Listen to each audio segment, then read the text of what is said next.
पूजा पाठ करते समय ध्यान रखने योग्य जरूरी बातें। हिंदू धर्म में पूजा पाठ को बड़ा महत्व दिया गया है और रोज भगवान की पूजा को अनिवार्य बताया गया है। लोग इसका पालन भी करते हैं, लेकिन कई बार देखा गया है कि कुछ लोग हमेशा इस बात की शिकायत करते हैं कि वे पूजा तो कर रहे हैं, लेकिन उन्हें पूजा का सही फल नहीं मिल रहा है। दिन रात भगवान के नाम को जपते हैं, लेकिन भगवान उनकी प्रार्थना नहीं सुनते हैं। इसके कई कारण हो सकते हैं, लेकिन एक बड़ा कारण पूजा के नियमों में कुछ गलतियां होना है। लोग जाने अनजाने में भगवान को कुछ ऐसा चढ़ा देते हैं जो उन्हें प्रिय नहीं होता है। ऐसे में हो सकता है कि भगवान नाराज हो जाएं और पूजा का फल न मिले। इसलिए हम आपको बताने जा रहे हैं कि पूजा पाठ करते समय आपको किन किन बातों का विशेष ध्यान रखना चाहिए। एक, किसी भी भगवान के पूजन में उनका आवाहन करना या आमंत्रित करना, ध्यान करना, आसन देना, स्नान करवाना, धूप दीप जलाना, अक्षत या चावल, कुमकुम, चंदन, पुष्प या फूल प्रसाद आदि अनिवार्य रूप से होना चाहिए। 2, पूजन में पान का पत्ता भी रखना चाहिए। ध्यान रखें, पान के पत्ते के साथ इलायची, लौंग, गुलकंद आदि भी चढ़ाना चाहिए। पूरा बना हुआ पान चढ़ाएंगे तो श्रेष्ठ रहेगा। 3, देवी देवताओं को हार, फूल, पत्तियां आदि अर्पित करने से पहले एक बार साफ पानी से अवश्य धो लेना चाहिए। 4, सभी प्रकार की पूजा में चावल विशेष रूप से चढ़ाए जाते हैं। पूजन के लिए ऐसे चावल का उपयोग करना चाहिए जो अखंडित पूरे चावल हो, यानी टूटे हुए ना हो। चावल चढ़ाने से पहले इन्हें हल्दी से पीला करना बहुत शुभ माना गया है। इसके लिए थोड़ी से पानी में हल्दी घोल लें और उस घोल में चावल को डुबोकर पीला किया जा सकता है। 5, पूजन कर्म में इस बात का विशेष ध्यान रखें कि पूजा के बीच में दीपक बुझना नहीं चाहिए। ऐसा होने पर पूजा का पूर्ण फल प्राप्त नहीं हो पाता है। 6, भगवान विष्णु को प्रसन्न करने के लिए पीले रंग का रेशमी कपड़ा चढ़ाना चाहिए। माता दुर्गा, सूर्य देव व श्री गणेश को प्रसन्न करने के लिए लाल रंग का, भगवान शिव को प्रसन्न करने के लिए सफ़ेद वस्त्र अर्पित करना चाहिए। 7, किसी भी प्रकार के पूजन में कुल देवता, कुल देवी, घर के वास्तु देवता, ग्राम देवता आदि का ध्यान करना भी आवश्यक है। इन सभी का पूजन भी करना चाहिए। 8, पूजन में हम जिस आसन पर बैठते हैं उसे पैरों से इधर उधर खिसकाना नहीं चाहिए। आसन को हाथों से ही खिसकाना चाहिए। 9, यदि आप प्रतिदिन घी का एक दीपक भी घर में जलाएंगे तो घर के कई वास्तु दोष भी दूर हो जाएंगे। सूर्य, गणेश, दुर्गा, शिव और विष्णु ये पंचदेव कहलाते हैं। इनकी पूजा सभी कार्यों में अनिवार्य रूप से की जानी चाहिए। प्रतिदिन पूजन करते समय इन पंचदेव का ध्यान करना चाहिए। इससे लक्ष्मी कृपा और समृद्धि प्राप्त होती है। तुलसी के पत्तों को 11 दिनों तक बासी नहीं माना जाता है। इसकी पत्तियों पर हर रोज जल छिड़ककर उन्हें भगवान को अर्पित किया जा सकता है। तुलसी का पत्ता बिना स्नान के नहीं तोड़ना चाहिए। शास्त्रों के अनुसार यदि कोई व्यक्ति बिना नहाए ही तुलसी के पत्तों को तोड़ता है तो पूजन में ऐसे पत्ते भगवान द्वारा स्वीकार नहीं किए जाते हैं। 12, दीपक हमेशा भगवान के प्रतिमा के ठीक सामने लगाना चाहिए। कभी कभी भगवान के प्रतिमा के सामने दीपक न लगाकर इधर उधर लगा दिया जाता है, जबकि यह सही नहीं है। 13, घी के दीपक के लिए सफ़ेद रुई की बत्ती उपयोग किया जाना चाहिए, जबकि तेल के दीपक के लिए लाल धागे की बत्ती श्रेष्ठ बताई गई है। 14, पूजन में कभी भी खंडित दीपक नहीं जलाना चाहिए। धार्मिक कार्यों में खंडित सामग्री शुभ नहीं मानी जाती है। शिव जी को बेलपत्र अवश्य चढ़ाएं और किसी भी पूजा में मनोकामना की सफलता के लिए अपनी इच्छा के अनुसार भगवान को दक्षिणा अवश्य चढ़ानी चाहिए। दान करना चाहिए। दक्षिणा अर्पित करते समय अपने दोषों को छोड़ने का संकल्प लेना चाहिए। दोषों को जल्दी से जल्दी छोड़ने पर मनोकामनाएं अवश्य पूर्ण होगी। भगवान सूर्य के 7, श्री गणेश के 3, विष्णु जी की 4 और शिव जी की 1-2 परिक्रमा करनी चाहिए। घर में या मंदिर में जब भी कोई विशेष पूजा करें तो अपने इष्ट देव के साथ ही स्वस्तिक, कलश, नवग्रह देवता, पंचलोकपाल, षोडश मरातका, सप्तमार्तका का पूजन भी अनिवार्य रूप से किया जाना चाहिए। इन सभी की पूरी जानकारी किसी ब्राह्मण पंडित से प्राप्त की जा सकती है। विशेष पूजन पंडित की मदद से ही करवाने चाहिए ताकि पूजा विधिवत हो सके। 18 घर में पूजन स्थल के ऊपर कोई कबाड़ या भारी चीज न रखें। भगवान शिव को हल्दी नहीं चढ़ाना चाहिए और न ही शंख से जल चढ़ाना चाहिए। पूजन स्थल पर पवित्रता का ध्यान रखें। चप्पल पहनकर कोई मंदिर तक नहीं जाना चाहिए। चमड़े का बेल्ट या पर्स अपने पास रखकर पूजा न करें। पूजन स्थल पर कचरा इत्यादि न जमा हो पाए। मंदिर में लगे सूखे हार, फूल हटा देने चाहिए। हमेशा भगवान श्री गणेश की आराधना से पूजा प्रारंभ करें। श्री गणेश को तुलसी दल चढ़ाने से बचें। भगवान गणेश को तुलसी दल चढ़ाने से दोष लगता है। शिव शंभु को कभी भी केतकी का फूल नहीं चढ़ाना चाहिए। पौराणिक कथाओं के अनुसार भगवान शिव ने केतकी को श्राप दिया था, इसलिए भगवान शिव को यह फूल नहीं चढ़ाना चाहिए, वरना भक्तों के काम बिगड़ सकते हैं। भगवान की प्रतिमा को स्नान करवाते वक्त सिर्फ उंगलियों का प्रयोग करें। भगवान को स्नान करवाते समय कभी भी अंगूठे का इस्तेमाल नहीं करना चाहिए। ऐसा करने से भगवान प्रसन्न होते हैं और घर में विपत्ति आती है। दीपक को कभी भी जमीन पर रखकर प्रज्वलित ना करें। ऐसा करने से धन की बर्बादी होती है और घर में अशुभता आती है। पूजा के वक्त अगरबत्ती का प्रयोग ना करें। ऐसा इसलिए क्योंकि इसे बांस की लकड़ियों के साथ बनाया जाता है और बांस की लकड़ियों का प्रयोग अंतिम संस्कार में किया जाता है, इसलिए इसे अशुभ माना गया है। रविवार के दिन तुलसी के पत्ते तोड़ने से बचें। मान्यताओं के अनुसार रविवार के दिन तुलसी के पत्ते तोड़ने से भगवान विष्णु अप्रसन्न होते हैं। भगवान शालिग्राम को कभी चावल अर्पित नहीं करना चाहिए। वास्तुशास्त्र के अनुसार ऐसा करने से दोष लगता है। पूजा में गंदे कपड़े पहनकर ना बैठें। कभी भी गंदे कपड़े पहनकर पूजा नहीं करनी चाहिए। मान्यताओं के अनुसार ऐसा करने से घर में दरिद्रता आती है। पूजा के दौरान मन को पवित्र रखें। कभी भी पूजा करते समय मन को दूषित नहीं रखना चाहिए। कहा जाता है कि पूजा के दौरान मन में बुरे ख्याल रखने से पूजा का फल प्राप्त नहीं होता है। पूजा में इस्तेमाल किए गए फूल अगर सूख जाएं तो उन्हें कभी भी फेंकें नहीं। सूखे हुए फूलों को किसी पवित्र नदी में प्रवाहित कर दें। शास्त्रों के अनुसार देवी देवताओं का पूजन दिन में 5 बार करना चाहिए। सुबह 5 से 6 बजे तक ब्रह्म मुहूर्त में पूजन और आरती होनी चाहिए।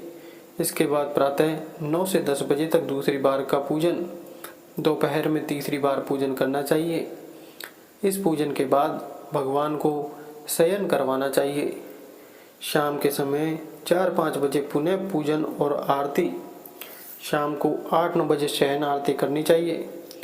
जिन घरों में नियमित रूप से 5 बार पूजन किया जाता है वहाँ सभी देवी देवताओं का वास होता है और ऐसे घरों में धन धान्य की कोई कमी नहीं होती है। प्लास्टिक की बोतल में या किसी अपवित्र धातु के बर्तन में गंगा जल नहीं रखना चाहिए। अपवित्र धातु जैसे एल्यूमिनियम और लोहे से बने बर्तन में गंगा जल नहीं रखा जाना चाहिए। गंगा जल तांबे के बर्तन में रखना ही शुभ रहता है। स्त्रियों को और अपवित्र अवस्था में पुरुषों को शंख नहीं बजाना चाहिए। यह इस नियम का पालन नहीं किया जाता है तो जहाँ शंख बजाया जाता है वहाँ से देवी लक्ष्मी चली जाती है। मंदिर और देवी देवताओं की मूर्ति के सामने कभी भी पीठ दिखाकर नहीं बैठना चाहिए। किसी भी पूजा में मनोकामना की सफलता के लिए दक्षिणा अवश्य चढ़ानी चाहिए। दक्षिणा अर्पित करते समय अपने दोषों को छोड़ने का संकल्प लेना चाहिए। दोषों को जल्दी से जल्दी छोड़ने पर मनोकामनाएं अवश्य पूर्ण होगी। आमतौर पर फूलों को हाथों में रखकर हाथों से भगवान को अर्पित किया जाता है। ऐसा नहीं करना चाहिए। फूल चढ़ाने के लिए फूलों को किसी पवित्र पात्र में रखना चाहिए और इसी पात्र में से लेकर देवी देवताओं को अर्पित करना चाहिए। हमेशा इस बात का ध्यान रखें कि कभी भी दीपक से दीपक नहीं जलाना चाहिए। शास्त्रों के अनुसार जो व्यक्ति दीपक से दीपक जलाते हैं वे रोगी होते हैं। भगवान की आरती करते समय ध्यान रखें ये बातें। भगवान के चरणों की 4 बार आरती करें, नाभि की 2 बार और मुख की 1 या 3 बार आरती करें। इस प्रकार भगवान के समस्त अंगों की कम से कम 7 बार आरती करनी चाहिए। अपने मंदिर में सिर्फ प्रतिष्ठित मूर्ति ही रखें। उपहार, कांच, लकड़ी एवं फाइबर की मूर्तियां न रखें एवं खंडित जली कटी फोटो और टूटा कांच तुरंत हटा दें। शास्त्रों के अनुसार खंडित मूर्तियों की पूजा वर्जित की गई है। जो भी मूर्ति खंडित हो जाती है उसे पूजा के स्थल से हटा देना चाहिए और किसी पवित्र बहती नदी में प्रवाहित कर देना चाहिए। खंडित मूर्तियों की पूजा अशुभ मानी गई है। इस संबंध में यह बात ध्यान रखने योग्य है कि सिर्फ शिवलिंग कभी भी किसी व्यवस्था में खंडित नहीं माना जाता है। मंदिर के ऊपर भगवान के वस्त्र, पुस्तकें एवं आभूषण आदि भी न रखें। मंदिर में पर्दा अति आवश्यक है। अपने पूज्य माता पिता तथा पितरों का फोटो मंदिर में कदापि न रखें। उन्हें घर के नेतृत्व कोण में स्थापित करें। कभी भी भगवान को या फिर अपने से बड़े को एक हाथ से प्रणाम नहीं करना चाहिए। इसके साथ ही यह भी ध्यान रखें कि सोए हुए व्यक्ति का चरण स्पर्श नहीं करना चाहिए।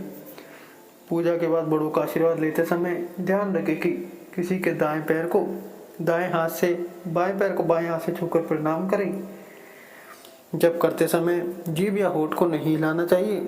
इसे उपांशु जप कहते हैं। इसका फल 100 गुना प्राप्त होता है। माला जप करते समय दाएं हाथ को कपड़े या गोमुखी से ढककर रखना चाहिए, जबकि बाद आसन के नीचे की भूमि को स्पर्श कर नेत्रों से लगाना चाहिए। इससे आपको जप के पूर्ण फल की प्राप्ति होती है। शास्त्रों के अनुसार घर में पूजा करने का स्थान ईशान कोण में होना चाहिए। उत्तर दिशा और पूर्व दिशा के बीच का भाग ईशान कोण होता है। ईशान कोण को शुभ कार्य के लिए सबसे उत्तम दिशा माना गया है। इस दिशा में पूजा के मंदिर को स्थापित करें।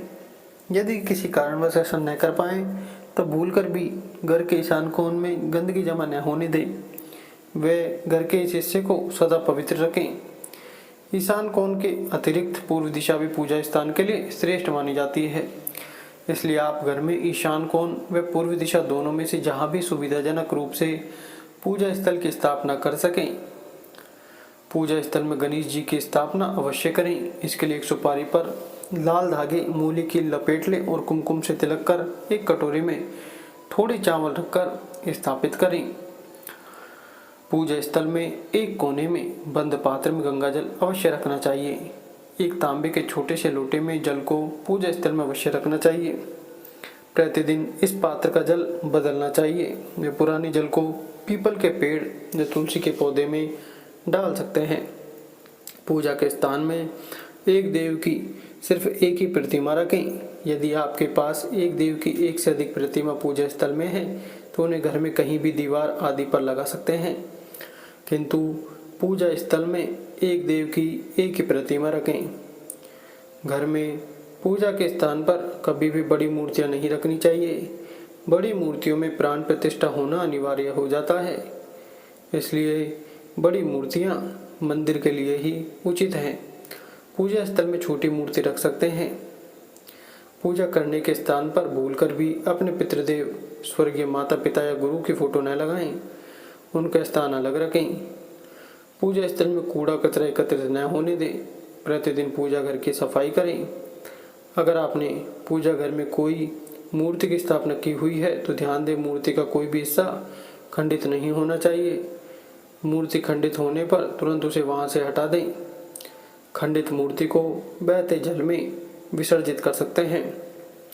पूजा के समय यदि संभव हो तो शुद्ध देशी गाय के घी का प्रयोग करें। वह भोग लगाने के लिए अग्नि में गाय के गोबर के कंडों उपलों का ही प्रयोग करना उत्तम माना गया है। पूजा पाठ के समय दीपक कभी भी बुझना नहीं चाहिए, शास्त्रों में एक बड़ा अपशगुन माना गया है। पूजा पाठ के समय गुग्गल युक्त धूप बत्ती का प्रयोग करें। गुग्गल घर के वातावरण को शुद्ध और घर से नकारात्मक ऊर्जा या बुरे दोष को दूर करती है। रात्रि को सोते समय पूजा स्थल को लाल पर्दे द्वारा ढक दें व सुबह होने पर पर्दे को हटा दें। पूजा करते समय भगवान को फूल चढ़ाना शुभ माना जाता है। कुछ फूल देवी देवताओं को विशेष रूप से प्रिय होते हैं और फूल चढ़ाते समय इस बात का ध्यान रखना चाहिए, जैसे दुर्गा माँ को लाल और भगवान विष्णु को पीले रंग के ही फूल चढ़ाने चाहिए। पूजा में कभी भी बासी फूल नहीं चढ़ाने चाहिए, यह अशुभ माना जाता है। पूजा में इस्तेमाल कलश या जल के लोटे को हमेशा ईशान कोण में रखना चाहिए। दीपक और कलश को एक दूसरे के बिल्कुल पास कभी न रखें, वरना इसके दुष्प्रभाव झेलने पड़ते हैं। पूजा पाठ हमेशा आसन पर बैठकर ही करना चाहिए। आसन पर बैठकर पूजा ना करने से इसका फल नहीं मिलता है। आसन के रंग का चुनाव आपको अपनी राशि के हिसाब से ही करना चाहिए। भगवान के भजन कीर्तन या आरती के दौरान हर तरीके से वह उपस्थित रहें। इस दौरान किसी से बातचीत करने से पूजा का फल नहीं मिलता है। पूजा की सामग्री को लेकर कभी भी दिखावा ना करें। आप पूजा किन की करने जा रहे हैं, उस हिसाब से आसन का चुनाव करें। पूजा शुरू करने से पहले देखें कि आसन किस चीज़ का है, किस रंग का है, क्योंकि अलग अलग रंग के आसन का अपना अलग अलग महत्व है। कोशिश करें कि कंबल या ऊन से बने आसन का ही प्रयोग करें। धन की देवी माता लक्ष्मी, माँ दुर्गा और हनुमान जी की पूजा करने जा रहे हैं तो लाल रंग के आसन का प्रयोग करें। अगर मंत्र सिद्धि की पूजा करनी है तो कुशा से बने आसन को श्रेष्ठ माना गया है। भगवान गणेश को तुलसी, भगवान विष्णु को चावल और सूर्य देव को बेलपत्र भूलकर भी न चढ़ाएं। बेलपत्र महादेव को काफ़ी प्रिय है, इसलिए हमेशा भगवान शंकर को बेलपत्र चढ़ाएं। वहीं गणेश जी को हरी दूर्वा, सूर्य भगवान को कनेर का फूल, माता दुर्गा को लाल फूल और विष्णु जी को तुलसी चढ़ाएं। कई लोगों की आदत होती है पूजा के बाद मूर्ति पर चढ़े सिंदूर को अपने माथे पर लगाने का। ऐसा भूल कर भी न करें। कभी भी दीपक से दीपक न जलाएं। पूजा करने के बाद भगवान से भूल चूक से हुई गलतियों के लिए क्षमा जरूर मांगे। दोस्तों, वीडियो अच्छी लगी हो तो लाइक एंड शेयर करें और चैनल को सब्सक्राइब करके बेल नोटिफिकेशन को ऑल पर सेट कर लें। वीडियो देखने के लिए आपका धन्यवाद।